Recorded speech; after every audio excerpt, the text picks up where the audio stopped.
The room was vast, an ancient hall floating in the political heart of the galactic Concord. Marble-like floors, polished with light from a dying blue star, shimmered beneath the feet of hundreds of species. Creatures of every shape and sound sat at the great table, tentacled beings from the outer veil, crystalline forms humming softly, gas cloud organisms drifting gently in containment fields. And seated at the far end, apart from the rest, were the humans. Ambassador Rhys Callahan sat upright, his hands folded neatly on the sleek metal desk in front of him. He wore the standard Earth Federation uniform, dark blue with silver lining, medals long stripped away after years of diplomatic coldness. The air was stiff with tension. Not just political tension, something far heavier, something final. He could feel their stares. Dozens of species, watching with a strange mixture of fear and disbelief. Humanity had always been unpredictable, volatile, and emotional, but they were also brilliant, persistent, and terrifying when cornered. That was what made them dangerous. That was why everyone feared this moment. "We've reviewed the proposal," Rhys said calmly, his voice echoing through the chamber thanks to universal translation nodes embedded in the ceiling. "And Earth declines." A wave of silence followed. Not even the chirping translators dared to speak. The Concord's high speaker, a skeletal, six-eyed creature known as Lektal of the 70 Suns, lifted a writhing hand. "Ambassador Callahan," Lektal hissed, "you are aware this agreement represents centuries of peace, that your refusal endangers the very fabric of our interstellar unity?" Rhys looked up. His face was unreadable. "We are aware." Lektal's 6 eyes blinked in sequence. "Then why?" A long breath escaped Rhys's lips. He'd practiced this, rehearsed every word. But now that the moment had come, it felt heavier than he imagined. He glanced over at his aide, Captain Mireille Hahn, a former combat pilot who now stood as Earth's silent witness to this farce. Her clenched jaw gave him the strength he needed. "You made peace without us," Rhys said. "You negotiated, you planned, you carved up star systems and resource lanes without Earth at the table. Then you presented it to us as a finished document, one that demanded we give up control of our colonies, relinquish our technologies, and open our borders to enforcement drones. You wanted us to agree to peace, but you didn't want us involved in building it." Murmurs spread across the chamber. Lektal raised a hand to quiet them. "This is the cost of unity," the alien said coldly. "No," Rhys replied, eyes darkening. "This is submission, and humanity has submitted before, to tyrants, to empires. We know what it feels like to kneel. We've done it on Earth, in our own history, but never again." The room tensed. One of the insectoid ambassadors, a sharp-jawed creature from the Car Hicks swarm, buzzed a warning. "You would rather isolation than unity?" Rhys nodded. "If unity means obedience without respect, yes." A silence, heavier than before, wrapped the chamber. For a long time, no one spoke. The humans stood slowly, chairs scraped against the floor, echoing like gunshots in a tomb. Rhys looked across the chamber once more. "You will regret this day, not because we're walking away, but because you taught us that we don't belong here. You've made it clear. So we'll build our own future, without you. Watch carefully. You'll see what humans become when they're alone." And then they turned, walked away from the table. No goodbyes, no handshakes, just silence. The galaxy watched in horror, because they knew what came next. Humanity didn't need approval. They needed a reason. The silence of the chamber lingered long after the humans had left. Delegates exchanged uneasy glances. Their expressions, those that had eyes or faces to read, were a blend of disbelief and dread. Lektal sat motionless, his elongated fingers twitching ever so slightly. No one followed the humans. No one called after them. They all knew better. Outside, aboard the human delegation ship Resolute Dawn, Reese stared out into the void as Earth's twin moons glimmered far in the distance. The planet itself was no longer blue and green. Decades of atmospheric armor, satellite colonies, and urban sprawl had reshaped its colors. Gray rings of megacities wrapped around Earth's equator like iron scars. Yet it was still home. Captain Han broke the silence in the cabin. We could have stayed longer, negotiated more, found some crack in the wall. Reese shook his head. There was no wall, just a cage, painted in diplomacy and hung with the banners of peace. She sighed. So what now? We do what we've always done, he said. Survive, alone, if we have to. And this time, without asking permission. Back on Earth, news of the walkout exploded like wildfire. Most civilians didn't understand the depth of what had just happened. Many thought it was political theater. Some thought it was foolishness. But a growing portion, especially among Earth's military, scientific community, and frontier colonies, understood perfectly. They'd been sidelined for years, ignored while aliens bickered over human inventions. Human colonies were taxed and inspected by conquered fleets. Human scientists had been accused of unauthorized advancements, while conquered-approved species duplicated human tech under different names. Patents stolen, worlds claimed, pride diminished. And now they had finally said no. General Thomas L. Amin stood in the control center of Lunar Command, watching the statement Reese had delivered play again on a dozen screens. So they're really doing it, the old soldier muttered. Walking away from the conquered. He turned to his second-in-command, Colonel Vera Shin. Get me the heads of Project Omen and Atlas Initiative. Tell them humanity's off the leash. Colonel Shin frowned. Sir, that's decades of black projects. Tech we're not even sure is stable. Thomas's smile was grim. We don't need stable. We need unstoppable. At the edge of the solar system, deep beyond Pluto's orbit, hidden stations that hadn't been activated in years blinked to life. Silent ships began powering their cores. AI constructs, once locked away after conquered mandates, were reawakened. Project Omen, banned research into weaponized gravity wells, space-folding drive systems, and time-localized particle distortion, was now authorized without limitation.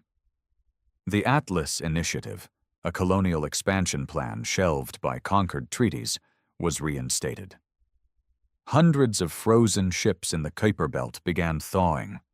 Crews, volunteers, exiles, soldiers, and settlers were told one thing: humanity was done waiting. Back in conquered space, ripples of fear were growing. Reports filtered in from fringe systems, human cargo vessels refusing inspections, Earth's satellites encrypting all channels, lunar bases going dark to Concord monitoring, Mars weaponizing orbital arrays once promised to be purely scientific. Earth had withdrawn, but more than that, they were preparing.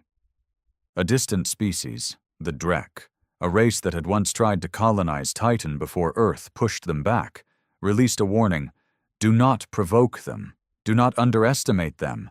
You've forgotten who they are. But the conquered didn't listen. Arrogance blinded them. Lekatal called an emergency summit, this time behind closed doors. The humans are activating forbidden technologies. If we do not intervene now, they will become a threat to us all. But they've not attacked anyone, said a soft-spoken Varelian. They simply left. Lekatal hissed, his voice full of venom. That's the danger. When humans stop talking, when they stop asking for approval, it means they're about to do something terrible, something magnificent. And still, no one moved against them. Not yet. Because deep down, The galaxy remembered what had been buried for so long. Humanity never needed permission to conquer. Only a reason. The first real sign that something had changed came 3 weeks after humanity's exit. In the border system of Zenthus 4, a minor trade hub under Concord control, 3 human freighters appeared without prior clearance. The station hailed them. No response. They initiated a standard interdiction. Within 2 minutes, the interdiction ship vanished from sensors. No explosion, no damage, just gone. The humans docked, unloaded cargo for a pre-approved human-run colony, then departed silently. The Concord issued an immediate order for investigation. What they didn't expect was the footage. A single fragment retrieved from the missing patrol vessel's black box. It showed the human freighter releasing a brief flash of pulsing white light before the feed cut. No heat signature, no kinetic impact, just pure spatial distortion. Earth had just demonstrated something terrifying. They had created a weapon that didn't kill. It erased. Rhys Callahan watched the news from his quarters aboard the Resolute Dawn, now orbiting Earth's sister station in the Epsilon Belt. He said nothing as Admiral Saito, head of Earth's newly unified military council, entered the room. "They're scared," Saito said simply. Rhys nodded. "They should be. We've confirmed they're moving fleet assets to the outer colonies, preparing for something. Let them. We don't need their colonies." Rhys stood, turned to face the viewport. "We're building something better."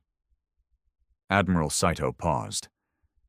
"There's growing pressure from our own citizens, Rhys. People want to know what walking away means, what our end goal is." Rhys's eyes narrowed. "It means we stop pretending. It means we stop playing their game. It means humanity becomes who we were always meant to be." "But if it comes to war—" "It won't," Rhys interrupted. "Not yet. They'll bluff. They'll threaten. But they won't fire the first shot." "And if they do?" Rhys smiled faintly. "Then we show them what hell looks like." On Mars, underground factories that had once been dismantled under Concord inspection were humming again. Mechs, sleek, towering bipedal war machines, were being reassembled from their sealed vaults. Not for defense, not for peacekeeping. For domination, if required. Humanity hadn't just been building weapons. They'd been preparing escape plans, ships designed to go where Concord sensors couldn't reach. New quantum-laced communication channels that couldn't be intercepted. AI commanders who could control entire fleets without a single human pilot. This wasn't just about leaving the table. This was about building a new one, and making sure no alien hand would ever rest on its surface. The whisper started to spread beyond Concord territory. On backwater mining colonies and neutral worlds, humans were becoming legends again. The ghosts of Earth, they were called. People who appeared, hacked systems, delivered medicine or weapons, then vanished. Some Concord allies started asking the forbidden question. What if humanity is right? What if we really don't need them? And while politicians debated, Earth moved. On the far edge of mapped space, deep beyond the Kepler wastes, a fleet of human colony ships emerged. Hundreds of thousands of cryopods, artificial biomes, self-sustaining cities in metal husks. They named the flagship New Terra. They weren't just leaving the Concord behind. They were disappearing into the void, beyond any alien influence. A new frontier, a new home, free from treaties, restrictions, and expectations, free from fear. Lekatal watched the reports with a growing knot of rage and panic. They are expanding faster than we predicted. Their technology defies models. They do not share data, do not respond to calls. They act as if we don't exist. An older ambassador, one of the few who remembered the early days of humanity's entry into the galactic fold, said softly, "Perhaps to them, we don't." And for the first time in millennia, the conquered began to panic, not because they had lost a member, not because humanity had grown powerful, but because humanity no longer cared. The conquered did exactly what humanity expected. They tried to save face. In the weeks following the expansion of New Terra and the appearance of human tech the conquered couldn't explain, several conquered representatives reached out. Private channels, backdoor diplomats, even former human sympathizers within the bureaucracy. They wanted dialogue. They wanted a way back to the old order. They spoke of reconciliation, mutual benefit, shared governance. Rhys Callahan didn't even reply. He'd instructed every Earth diplomat, every AI envoy, every colonial liaison to ignore such messages, not out of pride, but out of necessity. There was no returning to the table, not after the lies, the exploitation, the centuries of being tolerated but never respected. Humanity had turned its back, and now it was moving forward with a speed and confidence that terrified the rest of the galaxy. But behind the curtain of Earth's calm, there were cracks. Captain Mireille Hahn stood in the war room of Olympus Station, high above Mars, as Admiral Saito briefed a cluster of leaders, engineers, and shadow project directors. "They've deployed listening satellites near Tauvern," Saito said, gesturing at the holographic display. "3 of them. Camouflaged, but we picked up faint subquantum drift. They're conquered, no doubt about it." "Testing us," Hahn muttered. "More like watching us," someone else said. Rhys stepped into the room, sharp and silent.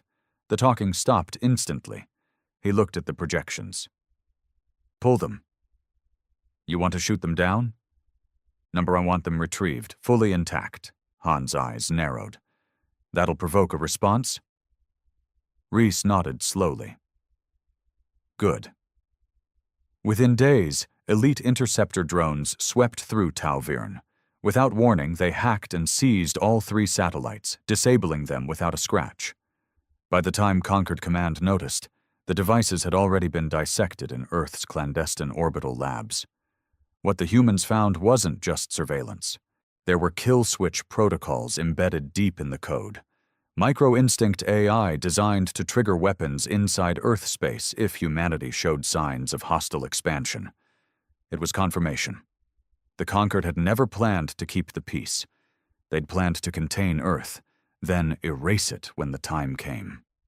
Rhys stood before the United Earth Assembly the next day, transmitted across every colony and station. His voice was calm, steady, but hard as steel. "They wanted us weak, wanted our minds, our labor, our genius, but not our voice, not our place. And when we refused to be tools, they built a plan to end us. I say this with clarity. We will not wait for their war. We will not kneel for their mercy. From this day forward, Earth is not part of the Conquered. We are not their ally. We are not their subject. We are something else entirely." He raised his eyes toward the camera. His voice dropped low. "We are the unknown, the wild, the dangerous. We are human." The message shook the galactic network like a seismic wave. Hundreds of Conquered member worlds watched in silence. The rest whispered in panic. On some neutral planets, revolts began. Smaller species who had long been ignored started asking for the same autonomy. "If Earth can stand alone, why can't we?" they asked. And all the while, humanity kept growing. Project Omen had reached full deployment. Entire fleets of stealth ships, invisible to standard sensors, now drifted in deep space. Their destinations unknown, their capabilities unmeasured. On Europa's ice-covered surface, a new type of life form, hybrid human-AI constructs, had begun operation. Self-evolving, self-replicating, built for deep colonization, built for environments no other species could touch. But the most terrifying revelation came from within Jupiter's shadow. A singularity array. Experimental. Once forbidden, now fully functional. the first artificial micro-black hole generator in known history, and Earth had built it in silence. When the Conquered received confirmation through terrified informants, it wasn't anger that followed, it was fear, real, deep, existential fear. Because in their arrogance, they had assumed Earth would collapse without them. But Earth wasn't collapsing. It was ascending.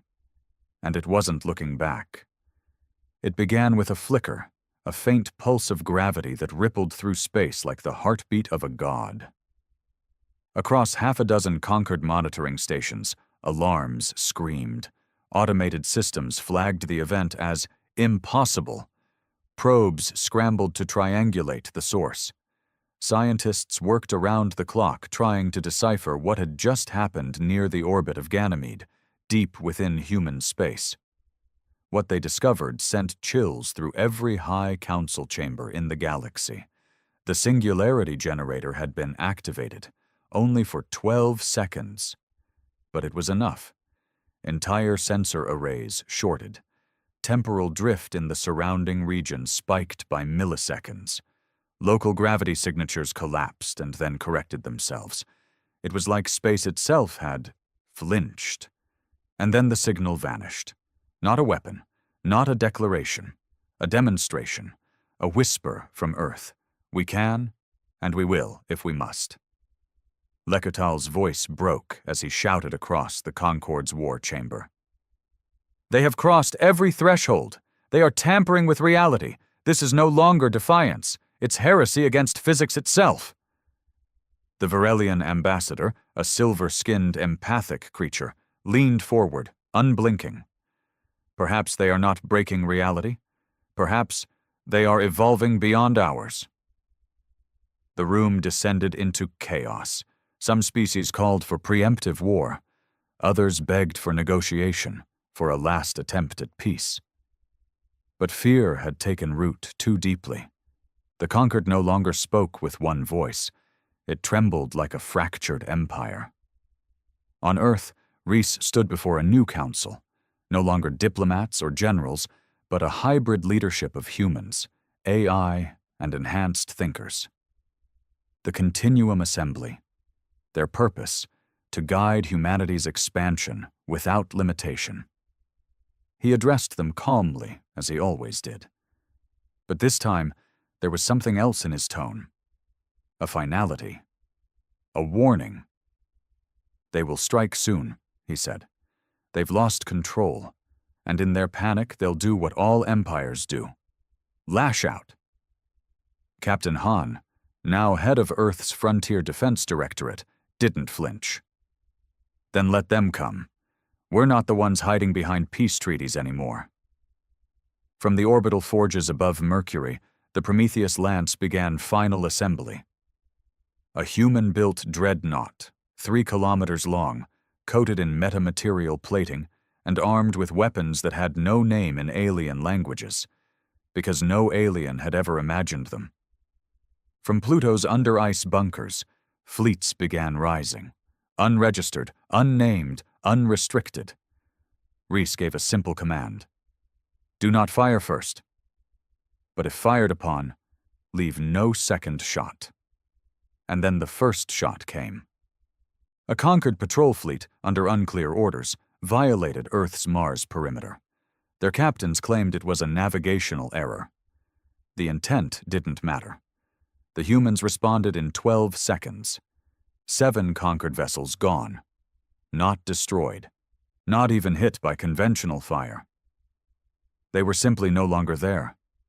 Wiped clean by a local gravity lens that crumpled their space-time vector like paper. The Conquered's high command didn't even release a statement.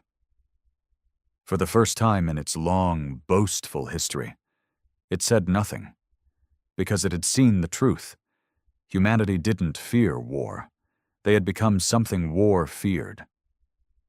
Across neutral systems, new flags were raised, simple banners of black with a single white line through the middle. The line Earth had crossed. Colonists wore them on their sleeves. Smugglers painted them on their ships. It became a symbol of rebellion, of freedom, of something raw and untamed. Humanity was no longer a species. They were an idea, a storm you could not reason with, a force that no longer negotiated. And in the silence left by the Conquered's retreat, Earth's ships began moving. Not to conquer, but to vanish. Into uncharted space, into systems the Conquered didn't even know existed. They didn't send warnings, they didn't seek permission, they just left. The galaxy watched. And this time, they didn't try to stop them. Because they understood the new truth. Humanity hadn't walked away from the table. They had flipped it, and built their own in the stars beyond. Beyond the galactic rim, where starlight thins and maps end, Earth's children spread like wildfire. Not as invaders, not as diplomats, but as pioneers unbound. The new Terra Initiative, once a whispered dream, had become a living network, humanity's great scattering. Thousands of ships broke away from known space, carving paths through dark nebula, slipstream tunnels, and wormholes only Earth's experimental AI could track. Colonies bloomed in systems the Conquered had dismissed as uninhabitable. Barren rocks were reshaped, frozen gas giants terraformed, black dwarf stars harvested for their ghost light particles. Every colony ran independently, governed not by orders from Earth, but by their own evolving systems of AI-assisted councils. Democracy in some, efficiency-driven computation in others. Humanity wasn't just multiplying, it was mutating, philosophically, politically, spiritually. And behind them, a trail of awe and terror.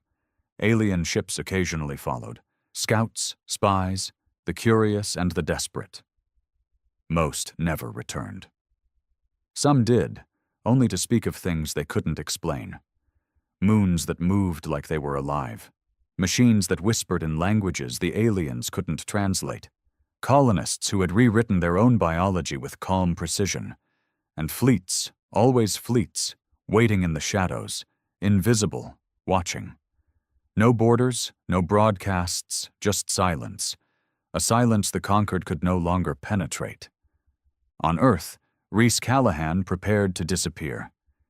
He stood in the chamber of the orrery, a subterranean AI complex beneath the Alps, where Earth's brightest post-humans and recursive minds met to plan humanity's deepest journeys. The next phase was ready. Project Ashen Sky, the relocation of the Continuum Assembly into non-Euclidean space, beyond Conquered comprehension. "We leave tonight," said one of the sentience architects, a woman whose mind had been merged with predictive quantum fields. "Time will move differently there. The longer we stay, the less human we'll become." Rhys nodded, eyes heavy. That was always the plan. Captain Hahn, now mostly neural link and firewalls, remained at Earth's core. She would not be going. She had a different task: to defend what remained of the cradle, should the Conquered grow bold enough to try again. "You sure you want to do this?" she asked him quietly, as they stood beside the gravity well portal, flickering like a wound in space. "Want has nothing to do with it," Rhys replied. "This isn't about Earth anymore. It's about the idea of Earth, the version of humanity that no longer fits this galaxy." She gave him a tight nod. "Then go. We'll keep the fire burning here." And with that, Rhys stepped through. The portal closed behind him. Back in Conquered space, panic was giving way to paranoia. Species once loyal to the Central Order now questioned everything.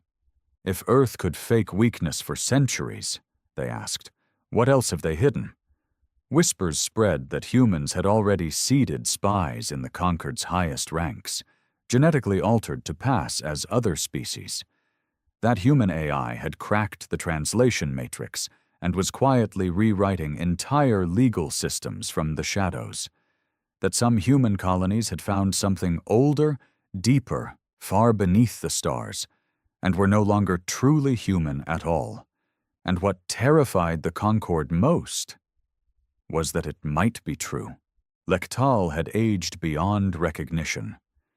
His once smooth skin had cracked into scales of silver despair. The Concorde no longer obeyed him.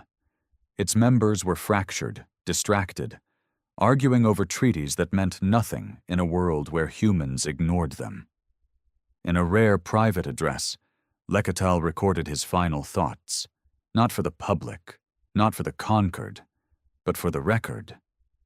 We believed they needed us, that they craved recognition, inclusion, but we never understood that we were only a mirror to them, reflecting their worst memories of subjugation, control, humiliation. We invited them to our table, then chained them to their chair. And now the chains are gone, and so are they. He paused, eyes dim. And I fear, what follows them isn't anger, it's evolution. The recording was never aired. His chambers were found empty the next day. No sign of violence, just a whisper etched into the wall in human script. We warned you. A storm was coming. Not the kind measured by stellar drift or gravitic disturbance, but the kind that reshaped civilizations, the kind that silenced empires. It began in the Varnus Expanse, a conquered border sector known for its stability, 4 planets, 2 trade stations, 1 military outpost. Quiet, orderly, loyal, until the stars vanished. No explosion, no invasion, just silence. Every sensor blinked out, every transmission ceased. A conquered response fleet arrived 23 minutes later. What they found wasn't destruction, it was emptiness. All 4 planets were still there, structures intact, stations untouched, but no life, no power, no AI. As if something had turned the universe off in that sector, as if the concept of being had been overwritten. The fleet didn't stay long. They didn't dare. On board the Resolute Dawn II, deep in human colonial space, Captain Mireille Hahn received the encrypted stream. She studied the data, scanned the warp resonance. Then she sat back in her chair and whispered, "It's begun." She activated her personal channel to Earth Core Defense. Codename Black Sun is live. Confirm full alert status. No aggression. Total readiness. They didn't fire. They didn't claim responsibility. But Earth's message was clear. You keep watching. We'll keep preparing. Back on the old cradle, Earth itself, the last generations of baseline humans began to change. Exposure to new terraforming bacteria, artificial gravity fields, and neural compression implants had shifted their biology subtly, generationally. New children didn't blink like their ancestors. Their eyes tracked faster. Their memories were cleaner. And their loyalty? It was not to flags, or planets, or species. It was to the idea of humanity. Rhys Callahan, far removed in the folds of ashen space, watched them through streams of data his physical form no longer needed. His body was mostly gone now, just a vessel of memory, consciousness, and purpose, connected to something vaster than himself. The Continuum Assembly was evolving faster than predicted. From within the singularity folds, they had begun to unravel time signatures, track species development, predict entire galactic shifts. They no longer viewed the Conquered as an enemy. That concept had withered. The Conquered was a symptom, not a threat. But something darker loomed. Signals began arriving from the outer fringe. Corrupted patterns, irrational codes, and gravitational anomalies that did not match any known celestial logic. They were not of conquered origin, and they were not human. Something else had heard the ripple, something ancient, something long dormant. And it was watching the humans now, just as the conquered once had. One of the sentience architects approached Rhys in the ashen fold. Her voice was layered with frequencies no unmodified brain could comprehend. There's movement in the dark systems, the ones even we couldn't scan before. Something's responding to our presence. Reese remained still. Are we ready? She asked. No, he answered, but we're willing. That was enough. Back in conquered territory, the final rupture happened. The species known as the Kaolith withdrew from the conquered, publicly announcing their new alliance with Earth's independent colonies. They cited one reason. Humanity is not afraid of the dark, and we need that now. It was the first formal defection. It wouldn't be the last. The conquered tried one last desperate tactic, broadcasting a galaxy-wide plea, not a warning, not a threat, a call for guidance. They asked Earth to return, to help, to lead. No reply came, because humanity had already chosen its path. They had stepped into the dark not because they feared extinction, but because they refused to stagnate. They would either become something greater than civilization had ever known, or they would burn, bright and terrifying, into memory, and the galaxy would remember. Not the treaties, not the wars, not the diplomacy, but the day humanity walked away and never looked back. They called it the Silent Dawn. A moment in galactic history that had no explosions, no conquest, no banners raised in victory. Just a quiet shift so profound it rewrote everything. The conquered didn't fall with a bang. It unraveled under the weight of its own fear, its own inaction, and the undeniable truth that haunted every world, every system, every species. Humanity no longer played by their rules, and that meant the rules themselves were broken. Across thousands of stars, the ripple continued. The Varelians withdrew their ambassadors, returning home to contemplate isolation. The Kar-Hix swarm shut down its outer colonies, declaring a species-wide hibernation for reflection. Former allies of Earth reached out with desperate hope. Messages were sent, not for negotiation, not for trade, but for understanding.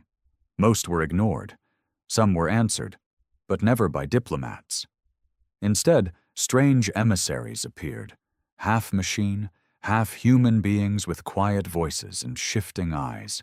They offered no treaties, only questions. What do you want to become? That was the only question Earth asked now, and only those who could answer were invited forward. The rest were left behind. On Earth itself, the skies had changed. No longer full of conquered traffic, but home to shimmering constructs, sky cities, orbital habitats, new layers of civilization stacked upon the old. The oceans were alive with biomechanical life, filtering poison into energy. The deserts bloomed under artificially induced climate systems. Humans had not saved Earth. They had reclaimed it. No longer divided by borders or nation-states, it became one voice among 1,000 new voices in the great chorus of humanity's scattered children. And somewhere, buried deep beneath the ruins of the last conquered embassy in Geneva, stood a statue. Not of a leader, not of a soldier, but of a single chair, empty, facing away from a shattered table. Its plaque read simply, "They gave us a seat, then taught us to build our own." In the ashen fold, Reese Callahan, what remained of him, watched the galaxy from a vantage point no being had ever reached. His mind was no longer confined to flesh or bone. He had become a memory etched into the neural lattice of Earth's final AI architecture, watching time stretch and bend like fabric. He saw the beginning of something vast, something other. Beyond the edge of mapped reality, the signals came again. Older this time, more erratic, frequencies that didn't conform to physics, shapes that formed and unformed in impossible dimensions. The same darkness that had once stared at Earth was now shifting toward it again. But this time, humanity didn't flinch. They didn't send diplomats. They didn't raise shields. They reached, a human exploratory vessel, a living construct of flesh, machine, and time-bent matter, moved toward the unknown. Not with weapons, but with curiosity sharpened by centuries of betrayal, defiance, and growth. And as it crossed the threshold of reality, it broadcast a single sentence into the void. "We are not afraid of you. We were born in the dark." And so the cycle turned. Not toward conquest, not toward peace, but toward becoming. The galaxy would never see Earth the same again, not as a home world, but as a myth, a warning, a seed. Not all species followed Earth into that new space. Most couldn't. Some feared it, others worshipped it. A few still tried to fight it. But none could stop it. Because the day humanity walked away from the table was the day they stopped being guests in the galaxy and started becoming something far, far greater.